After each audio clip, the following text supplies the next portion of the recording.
Please listen to the story from beginning to end and how the man received injection almost 40 years later. A tragic story that took place in the late 80s involving a woman and her two young children.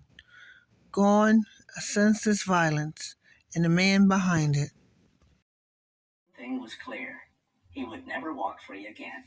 Not this time. Still, Byron kept appealing his death sentence for decades. His attorneys argued that he didn't have the mental capacity to be executed, that he was intellectually disabled and legally unfit for the punishment Tennessee gave him. They claimed that Byron didn't understand the world around him. When he was young, simple childhood games like red light, green light left him confused. School was a blur, and he couldn't follow basic rules. Doctors later said that damage had started early. Byron had been exposed to alcohol before his birth and to lead in the air and water after he was born.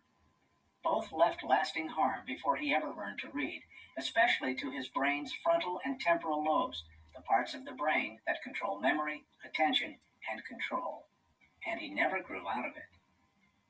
As an adult, Byron still couldn't do basic math, and testing showed he functioned well below average. If you would line up 100 men his age with similar education, 98 of them would perform better. And even though he had married and had a child, Byron never lived independently. He stayed in his parents' house until the day he was arrested at age 32. Yet, he was still capable of going to the apartment and unaliving a woman and her two young children and hiding it. Angela and her two daughters. A lead detective later said it was the first time he had ever recovered key evidence from inside a living person, and it helped tie everything back to Byron. The evidence against him came together slowly.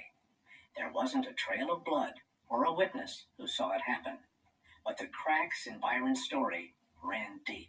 A year previously, he tried to unalive her previous husband, which he did succeed in having bullets still in his body. 2022, a judge ruled that he was still competent for execution. And in June 2023, the Tennessee Court of Criminal Appeals upheld the sentence.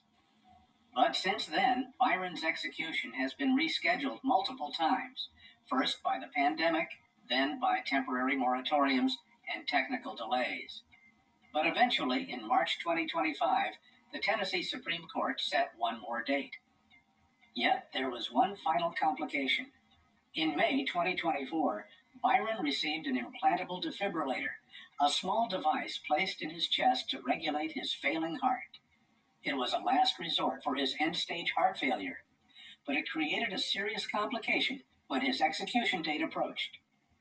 His lawyers argued that if the device wasn't turned off, it could mistake the slowing heartbeat from lethal injection as a medical emergency and deliver painful electric shocks.